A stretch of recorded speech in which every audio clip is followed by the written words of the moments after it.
Dr. Vedham, what are some of the things we've relearned about Bharat and Hindu civilization in the last 10 to 20 years versus what has been taught in schools and college curriculum since the independence of India in 1947?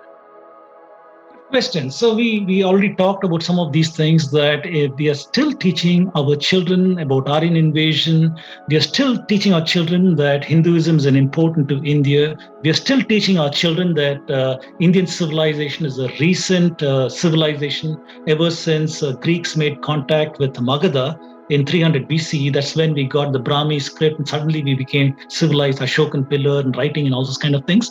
So this nonsense is still taught in schools and colleges. And so clearly those are the wrong notions.